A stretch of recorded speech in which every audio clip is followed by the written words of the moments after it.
Hello दोस्तों, स्वागत है आप सभी का टू द पॉइंट में। आज का हमारा टॉपिक है यूनाइटेड नेशंस, जिसे संयुक्त राष्ट्र संघ भी कहा जाता है या फिर यूनाइटेड नेशंस ऑर्गेनाइजेशन जिसे हम कहते हैं। हम इस वीडियो में जानने की कोशिश करेंगे कि यूनाइटेड नेशंस का एस्टेब्लिशमेंट क्यों हुआ था, किस तरीके से हुआ था और कहां पर हुआ था, इसका इंपॉर्टेंस क्या है, इसके फंक्शंस क्या है और ये किस तरीके से काम कर रहा है। इन सभी चीज़ों के बारे में आज का हमारा टॉपिक। सबसे पहले चीज़ जो हमें जाननी है कि what is United Nations organisation या यूनाइटेड नेशन। देखिए, it is an intergovernmental organisation. ये महज एक ऑर्गेनाइजेशन है, ये एक गवर्नमेंट नहीं है। देखिए, एक पॉइंट जो आपको क्लियर करनी है वो ये है कि यूनाइटेड नेशंस ऑर्गेनाइजेशन या United Nations is not a sovereign body, it is just an organisation which helps for international cooperation. देखिए, फ़र्क होता है जब हम एक सॉवरेन बॉडी कहते हैं या फिर एक ऑर्गेनाइजेशन कहते हैं for cooperation. For example, Government of India is a sovereign body when it comes to the Indian relation. But Government of India cannot be claimed as a sovereign body over the world, क्योंकि इसका jurisdiction India के territorial limits तक होता है। लेकिन United Nations organisation जो है वो एक गवर्नमेंट बॉडी नहीं, ये बस एक इंटरनेशनल ऑर्गेनाइजेशन है विच वर्क्स फॉर कोऑपरेशन, यानी कि गवर्नमेंटों की एक ऑर्गेनाइजेशन, एक ऐसा ऑर्गेनाइजेशन जहां से वर्ल्ड गवर्नमेंट्स के रिप्रेजेंटेटिव्स आते हैं, डेलीगेट्स आते हैं और बात करते हैं इंटरनेशनल पीस और कोऑपरेशन के लिए।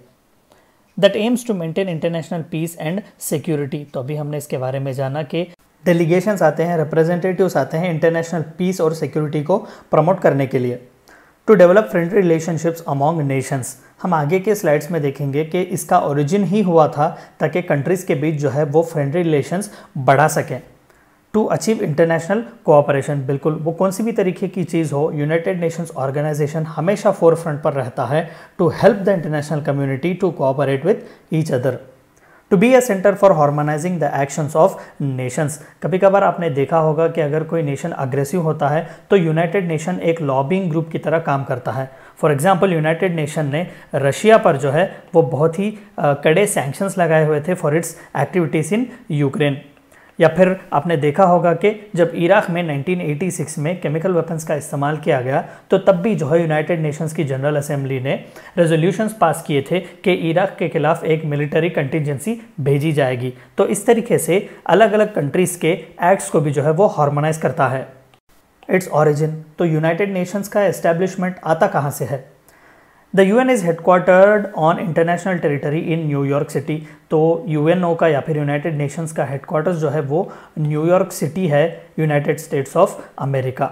यूनाइटेड स्टेट्स ऑफ अमेरिका दरअसल एक फाउंडिंग फादर है यूनाइटेड नेशंस का। Established after world war with M of preventing future Wars succeeding the ineffective league of Nations.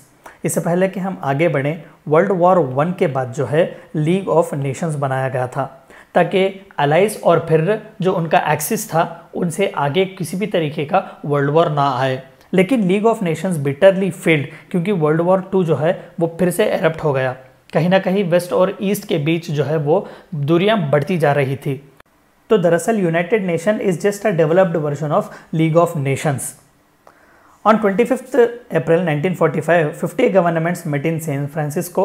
San Francisco जो है वो यूनाइटेड स्टेट्स में है, for a conference and started drafting the UN charter. दरअसल उस वक्त जो थे वो प्रेसिडेंट थे डी रूजवेल्ट। तो उनके लीडरशिप में जो है ये कॉन्फ्रेंस चलाई गई थी ताकि लीग ऑफ नेशंस के लिए एक सक्सेसर जो है वो ढूंढा जाए। At its founding, the UN had 51 member states. This number grew to 193 in 2011, representing the vast majority of world's sovereign states. तो देखिएगा, आउट ऑफ समथिंग 220 या 210 कंट्रीज़ जो हैं दुनिया में, 193 कंट्रीज़ जो है वो यूनाइटेड नेशंस के मेंबर हैं। The membership which actually started with 51 members today now virtually represents the entire world, and this is what makes United Nation to be one of the most powerful international organisations. तो आइए UN के organs क्या है उसके बारे में बातचीत करते हैं। देखिए, UN हैज़ 6 प्रिंसिपल ऑर्गन्स, यानी कि यूनाइटेड नेशंस जो है वो 6 पार्ट्स या फिर 6 ऑर्गन्स में बटा हुआ है। द जनरल असेंबली के अभी जो 193 कंट्रीज़ की जो मेंबरशिप की हमने बात की, वो पूरे कंट्रीज़ जो है अपने डेलीगेशन, अपने रिप्रेजेंटेटिव्स इसी जनरल असेंबली में भेजते हैं। आपने पिक्चर्स में भी देखा होगा कि एक बड़ा सा हॉल होता है जहाँ पर लोग बैठे हुए होते हैं। दरअसल वो पूरे 193 कंट्रीज़ के रिप्रेजेंटेटिव्स होते हैं जो कंट्रीज़ के लीडर्स को सुनने आते हैं। तो यहाँ से ही जो है वो वोट चलता है। Each country gets 1 vote to vote, यानी कि हर कंट्री को जो है वो एक वोट दिया जाता है वहाँ के मामलों पर वोट करने के लिए, डिसाइड करने के लिए। The security council, United Nations security council, दरअसल पूरे यूएन ऑर्गेनाइजेशन में सबसे पावरफुल विंग अगर कुछ है तो वो यूनाइटेड नेशंस सिक्योरिटी काउंसिल है, क्योंकि पूरे इंटरनेशनल पीस और सिक्योरिटी रिलेटेड मामले जो है वो यूएनएससी यानी कि United Nations security council deal करता है। The economic and social council, जो कि इकोनॉमिक और सोशल कॉन्सेप्ट से डील करता है। द ट्रस्टीशिप काउंसिल, ये दरअसल वर्ल्ड वॉर 2 के बाद जो कंट्रीज़ एक ट्रस्टीशिप की तरह थे, यानी कि कॉलोनीज जो उस वक्त थी ज़्यादातर, तो ये उन्हें ओवरटेक करता था या फिर उन्हें देखता था, कोऑर्डिनेट करता था, उन्हें मॉनिटर करता था। आजकल इसकी ज़्यादातर प्रोमिनेंस नहीं है, लेकिन आज भी ये एक ऑर्गन है। The international court of justice, देखिए यूएन का ही ऑर्गेनाइजेशन है या फिर विंग है इंटरनेशनल कोर्ट ऑफ जस्टिस, जो कि द हेग में है। यूएन सेक्रेटेरिएट, जिससे कि पूरे ब्यूरोक्रेट जो कि यूएन रिलेटेड होते हैं, एम्बेसडर्स होते हैं, वहाँ से काम करते हैं। The UN system includes a multitude of specialized agencies such as World Bank Group, the World Health Organization, the World Food Program, UNESCO and UNICEF। तो ये जो है वो स्पेशलाइज्ड एजेंसीज है यूएन के, यानी कि यूनाइटेड नेशंस के। ये दरअसल यूनाइटेड नेशंस की स्पेशलाइज्ड एजेंसीज हैं, लेकिन ऑर्गन्स नहीं है, यानी कि they work autonomous and independent, but yet they are part of United Nations. So what is the present status of United Nations? देखिए, United Nations, its officers and its agencies have won many Nobel Peace Prizes, though other evaluations of its ineffectiveness have been mixed। कई लोग जो है वो United Nations को praise करते हैं for its success in maintaining peace and security, क्योंकि world war 2 के बाद हमें वर्ल्ड वॉर 3 देखने नहीं पड़ा। And many experts believe that it is because of United Nations. हमने जो पहले स्लाइड में देखा कि they help in harmonising the countries actions.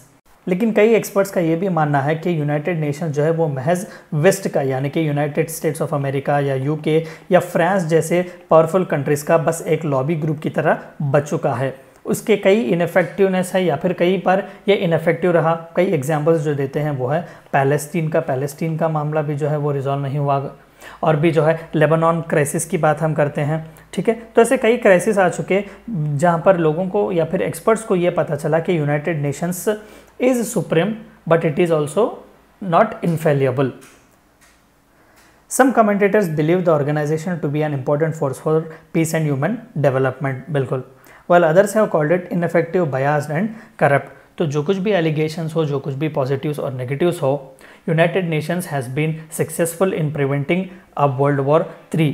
सो ये थी चंद बातें जो आपको जाननी थी यूनाइटेड नेशंस के बारे में। Thank you for watching my video.